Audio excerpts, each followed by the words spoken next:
Call money కాటుకు బలైన అనేక కుటుంబాల దీనగాథలు క్రమంగా వెలుగులోకి వస్తున్నాయి. వడ్డీల పేరుతో ఆస్తులను స్వాహా చేసేందుకు చేసిన వేధింపులకు జీవితాలను బలిపెట్టిన పేదల గాథలు బయటపడుతున్నాయి. ఈ ముఠా అరాచకాలపై గతంలోనే పోలీసులకు ఫిర్యాదులు అందినా పట్టించుకున్న పాపాన పోలేదు. కృష్ణా జిల్లా బాపులపాడు మండలం కాకులపాడుకు చెందిన వృద్ధుడు ఎలమంచిలి వెంకటేశ్వరరావు కుటుంబం కాల్మని నీడలో చితికిపోయింది.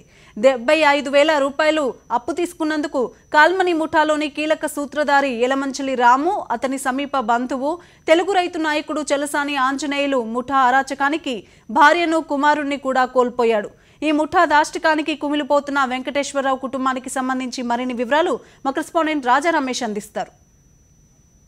వెంకటేశ్వర గారు చెప్పండి, మీరు ఏ రకంగా అప్పు తీసుకున్నారు, ఆ అప్పుకు సంబంధించి ఇప్పటివరకు మీరు ఏం కట్టారు, మీ భార్య కుమారుడికి జరిగిన పరిస్థితి ఏంటి? అసలు 70,000 తీసుకున్నానండి. నేను ఆ 70,000 తీసుకుంటే కుంటపాలెం తనఖా పెట్టానండి. తనఖా పెడితే దాన్ని సేల్ రిజిస్టర్ చేయించేసుకున్నారండి. అయిపోయిందండి. అయిపోయినాక మళ్ళీ తర్వాత అదని ఇదని వాళ్ళంతా ఉండే బ్యాచ్ 10 మంది వచ్చి నా ఇంటి మీదకి వచ్చి కొడతాం, సంతకాలు పెట్టమంటామండి. ఏంటంటే నువ్వు సంతకాలు పెట్టకపోతే చంపేస్తామని ఒకరికి నిన్ను కదా అని చెప్పి అంటున్నారు. నానా బాధలు పెడుతున్నారండి.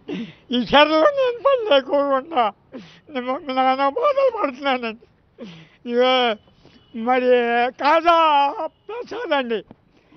ఈ రౌడీ చట్టం 10 మంది ఉన్నారండి ఆయన అమ్మట.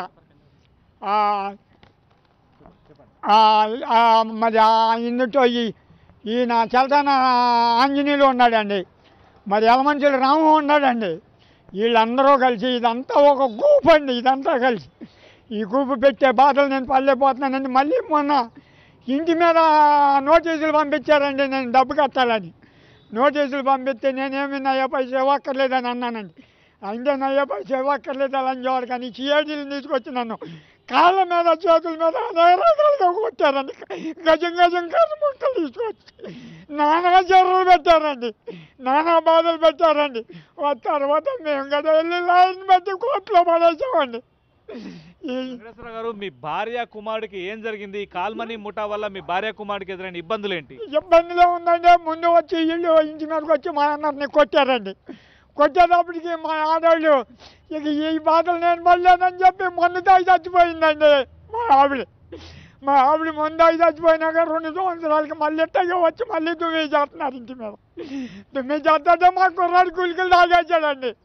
గులికలు తాగేసి చచ్చిపోయాడండి. ఇళ్ళ గురించేనండి. వీళ్ళు పెట్టే అమ్ముతులు ఎంతెంత అమ్ముతులు అని చెప్తానికి వెళ్ళలేదండి. నానా బాధలు పెట్టేస్తున్నారండి. నానా చేపలు పెడుతున్నారండి. బతికంతా నువ్వెంతరా అని చెప్పి మాట్లాడుతున్నారు. అందరూ డబ్బున్న మహారాజులండి. నాకు ఏమీ లేదండి. నేను బాబా ఏదో రెక్కల మీద బతకాలండి. ఇక ఇల్లు ఒకటే ఉందండి.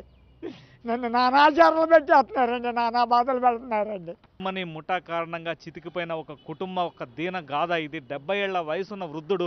ఈ వృద్ధుడికి సంబంధించిన కాగితాల్లో సంతకాలు పెట్టించుకొని మనం చూస్తున్న డాక్యుమెంట్లలో కాగితాలు, సంతకాలు, అటు సంతకం కూడా చేయటం రాని ఈ వ్యక్తితోటి వేలుముద్రలు వేయించుకొని ఉన్న కొద్దిపాటి ఆస్తిని కూడా ఆఖరి దశలో కొద్దిపాటి ఉన్న ఇంటిని కూడా లోపరుచుకునేందుకు కోర్టు ద్వారా నోటీసులు పంపించిన పరిస్థితి. భార్యను కొడుకును కూడా కాల్మని ముఠా వేధింపుల కారణంగానే కోల్పోయిన ఈ వృద్ధుడు ఇప్పుడు తన పరిస్థితి ఏంటి, తనను కూడా చంపేస్తారనే భయంతో వణికిపోతున్నాడు.